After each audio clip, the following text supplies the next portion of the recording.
You're watching Service Drive, exclusively on CBT News. Hey everyone, Jim Fitzpatrick. Welcome to Service Drive here on CBTNews.com. Today we're joined by Nolan Armpriester, who's the general manager at Twin Pine Ford in Hamburg. Nolan brings more than 20 years of experience in fixed operations.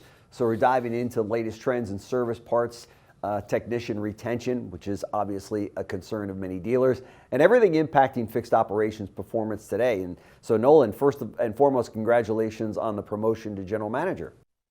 Thank you so much. I appreciate you having me. Sure. So, you know, we see so many general managers coming out of variable ops. I think you and I have talked about that before. And as a result, fixed operations seems to be kind of like the stepchild out there when it comes to the attention that it should be given by the dealer principal or the general manager of the store. So you've probably gone in with a whole new set of objectives and goals for the fixed ops department now that you're running the store. Of course. Yeah. I mean, I'm a big believer in absorption, right? So we're going to continue to keep our focus on fixed ops and make sure the back of the house is paying for the front. Sure. And then just continue to do what we do with sales up front. Sure. Now in this new year, what are you telling your new fixed ops director to focus on most in 2026? Where are the opportunities? I mean, I think there's opportunity everywhere, but remote services, mobile service, commercial and fleet, there's a lot of opportunity there. And then just continuing to take care of our customer base and drive retention back to the store. Yeah. Where do you stand today with regard to mobile service? How many trucks on the road? We have 18 right now trucks. at this store. So, wow. Yes. Wow. And if we were having this discussion a year from now, what's the plan to increase that? Or is there a plan to increase the number of trucks? I'd like to have back up to around 40 vehicles by next year. Wow. That's an aggressive rollout there. Yeah. And you've got the manpower and everything in line to do that? We have a good structure set in place. We're going to need to staff up a little bit to get to that point, but we have the general structure and idea of what we need to do. Sure. And do you see that as a huge growth area for the company moving forward? Certainly. I mean, every van is a bay, so you're just adding capacity as you do that. You're opening up the capacity in the store. And it just, there's so much opportunity out there that people aren't going for. So as long as you're willing to go out, the opportunity's there. Right. Do the master techs still want to stay at the store level? Talk to me about that. Who's typically driving the trucks? Yeah, I think you and I have spoken about that before. But the A-level technicians typically want to be brick and mortar. But mobile service is a great entry into the business for younger technicians. And They really seem to gravitate to being on the road. Yeah. Parts inventory has been a challenge in the industry wide. What strategies have you worked or worked in, I should say, in managing the supply of parts? Sure. I mean, there's definitely some parts that are always going to be a challenge to get, but I always preach, record your lost sales, use phase in, use phase out, understand what the proper inventory is. Don't lie to yourself on a daily basis. So as long as we're recording those lost sales and using the system as it's designed, our inventory is usually pretty good. Yeah, for sure. And what about EVs? Are they impacting your service and parts department now? Not tremendously. I mean, there's obviously a small impact out there, but nothing detrimental at this point. Yeah.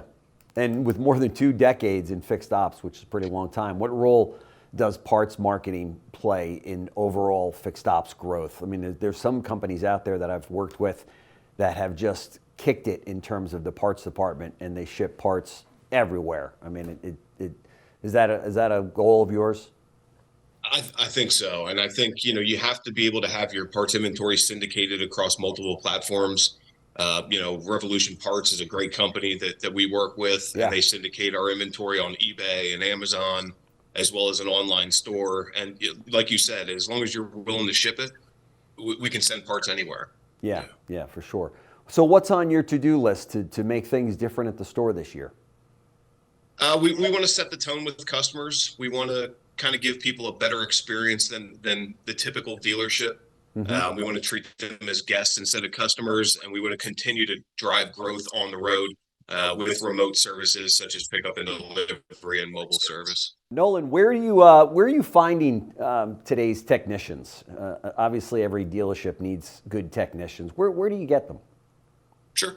Well, we advertise on Indeed like traditional dealers do, but we also try to grow our own, and we work with a lot of the local VOTACs and vocational schools and try to get technicians out of there. I am a believer that sometimes the more experienced guys tend to bring bad habits along with them. So when you grow your own from the bottom up, you typically have a better result. Yeah, for sure. Talk to me about AI. We were talking about the fact that we were both at NADA this year, and everything is AI. Every vendor out there is pitching some kind of an AI product or element associated with their product. Where does that stand with your dealership, and what role do you think AI is going to be playing in the dealership moving forward? I think AI is huge in dealerships. I think it's in every corner, whether it's sales, service, parts.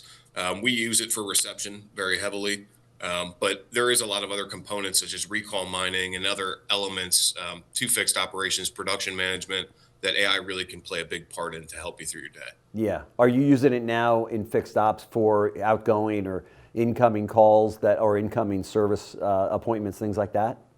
We are. We use an AI scheduler that'll help it. It's hard to quantify the amount of missed calls that happen during the course of the day. So when you have an AI backup to answer everything, you're not dropping anything through the cracks. Everything's getting scheduled, and it's a huge benefit to have. Yeah. And even after hours, right? I mean, if somebody calls you at 8 o'clock to set an appointment for service, the AI can take care of that, right? Of course. Absolutely. Yeah. Yeah. It's a beautiful thing. So a good year ahead, do you think, in the industry? I think 2026 is going to be a strong year. I really do. I think 2025 wasn't bad, but I do think 2026 you're going to see a lot of growth. I think on both sides, variable and fixed ops. But we're anticipating a strong year for 2026. Yeah, that's fantastic. Nolan Armpriester, who's the new general manager of Twin Pine Ford in Hamburg. Thank you so much for joining us on the show. Very much appreciate it. Love catching up with you, and best of luck to you this year. Likewise. Thank you so much for having me. Thanks. Thanks for watching Service Drive, exclusively on CBT News.